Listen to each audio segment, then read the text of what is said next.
PSG provide perfect illusion with a model of beauty in soft power project.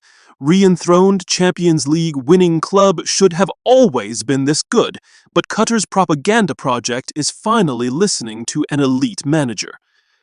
Paris est mythique.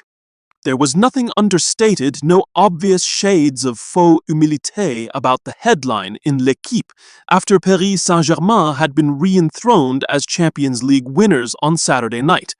Mythical, storied, ultimate. Yeah, but are they though? In fairness, it would be disappointingly un-Parisian not to consider your champion team the champions of all champions in the moment of victory. Give the people what they want. Play the hits. Nobody needs a polite Parisian waiter.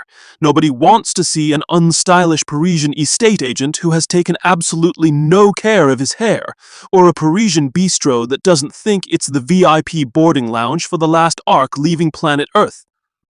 Maybe there's somewhere else more dismissive around the corner. In this case, the Parisian exceptionalism is entirely justified. The PSG of Luis Enrique, Vitinha, and Nasser Al-Khelaifi has evolved into a sensationally good, beautifully watchable team. The way they beat Arsenal only adds to this. Mikel Arteta's tactics worked in Budapest. PSG played below their level and looked visibly drained at times from fiddling away around that solid red defensive structure, but they still found a way to guts it out, to win on the fine details. We got cork-popping football of the gods in the 5-0 win over Inter and Munich last year. This was a different kind of champion quality. Plus, history tells us retaining the European Cup is very hard to do. Albeit that degree of historic difficulty does rest on the assumption you're simultaneously straining to win a domestic league, stretched on all fronts across 8 grueling months, which is very obviously not the case here. Before we start doling out mythic status, it is worth acknowledging the true nature of this feat. Essentially, PSG have managed to win 9 key games from February to May 2 years in a row, with a team, a schedule, and an ever-giving ownership entirely geared to that spring mini-season. Another L'Équipe headline seemed to capture it better. L'Europe a le champion qu'elle mérite. Now you're talking. These are the champions European football deserves. Beautiful, high craft, complex, and also deceptive. This is elite performance for an overclass world, and a model that has successfully subverted the more established route to the very top.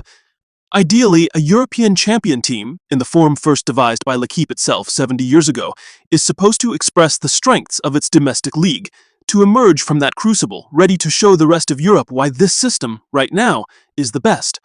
Instead, the domestic league has been bypassed. The current PSG express nothing about League One and everything about their own ambition and power. Nuno Mendes and Marquinhos have both played more minutes in the Champions League this season than in League One.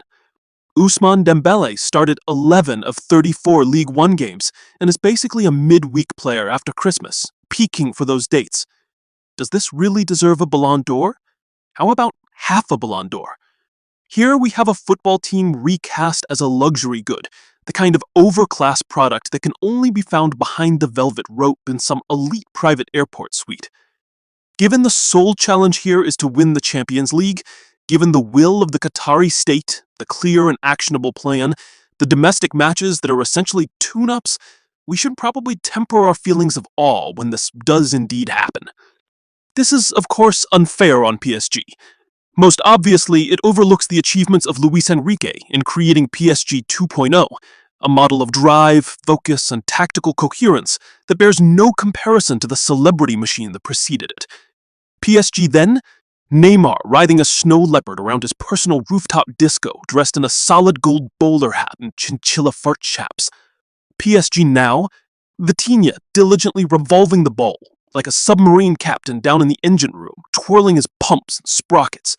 Conductor of a team that loves to work as much as it loves the ball.